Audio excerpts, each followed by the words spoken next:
अहिलेको समयमा चेपाङ समुदायबाट कोही आएर यसरी गाउनु अनि उहाँहरूले पनि द भोइसले उहाँहरू जस्तो ट्यालेन्ट पाउनु भनेको एकदमै एउटा यस्तो आवाज जुन आवाज द भोइस अफ नेपाल किड्सको स्टेजमा गुन्जियो चेपाङ समुदायलाई रिप्रेजेन्ट गर्दै कक्षा 6मा पढ्ने जब Dilija Chepang the voice of Nepal किड्सको स्टेजमा उनको स्वर गुन्जियो सिधै 3 करोड नेपाली माझ मनमुटुमा बस्न सफल भयो।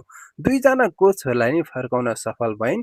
अन्ततः देशकै प्राकृतिक रियालिटी सो नम्बर 1 गायन reality show the voice of Nepal किड्समा गुन्जिएको यो मिठो आवाज देशकै प्रख्यात रियालिटी सो नम्बर 1 गायन रियालिटी सो देलुजाको लागि पनि पक्कै पनि सहज भने थिएन, तर उनको साहसी कदमको लागि एक लाइक एक कमेन्ट त गर्नै पर्छ।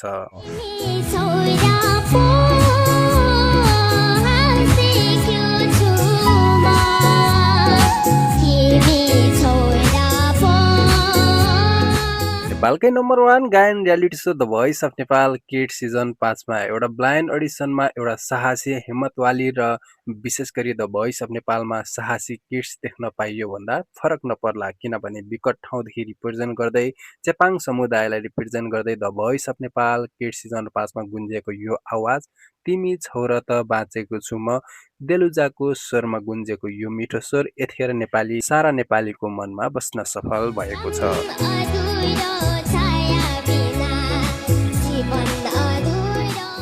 उनको मिठो स्वर विशेष गरी 6 कक्षामा पढ्ने यी सानो बहिनीको लागि भए पनि तपाईँहरूले लाइक कमेन्ट त गरि नै हाल्नुहुन्छ। चेपाङ समुदायलाई रिप्रेजेन्ट गर्दै पहिलोपल्ट द भोइस अफ नेपाल नेपालकै प्रख्यात रियालिटी सो नम्बर 1 गायन reality show the voice of Nepal kids season 5मा देखिनु र विशेष गरी उनले चेयर टर्न पनि गराउनु यो कुनै दुर्लभ दृश्य भन्दा कम थिएन, किनभने देलुजाको स्वरमा दम थियो। उनले गाएको उनको भाग्य आफैले कोर्न सफल भएकी थिइन्, किनभने उनको स्वरमा दम थियो। दुईजना कोचहरूलाई पनि फर्काउन सफल भइन्। यो ब्लाइन्ड अडिसन मात्रै होइन, इमोसन ड्रामा हरेक कुरालाई रिप्रेजेन्ट गर्दै आउने मध्ये देलुजा चेपाङ पनि एकमा पर्छिन्। विशेष गरी द भोइस अफ नेपाल किड्समा उनले चेपाङ समुदायलाई रिप्रेजेन्ट गर्दै आइन्।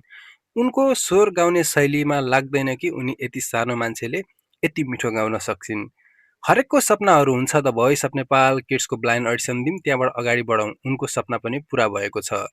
इमोसन ड्रामा सबैले भरिएको the voice of Nepal kids season 5 हामीलाई हेर्न पनि मजा आइरहेको छ। विशेष गरी भाइ बहिनीहरूको आफ्नै कथा छ, आफ्नै व्यथा छ। त्यसै गरी देलुजा चेपाङको पनि आफ्नै कथा छ, चेपाङ समुदायलाई रिप्रेजेन्ट गर्दै आउनुभएको देलुजा चेपाङको। साथी हो, तपाईँहरू भिडियो हेरिराख्नु भएको छ भने the voice of Nepal kids सम्बन्धी विभिन्न अपडेटहरूको लागि चाहिँ च्यानलमा सब्सक्राइब गरेर जोडिनु होला, किनभने यस्तै मिठो र राम्रो भिडियोहरू म तपाईँहरूको लागि बनाउने कोसिस गर्नेछु।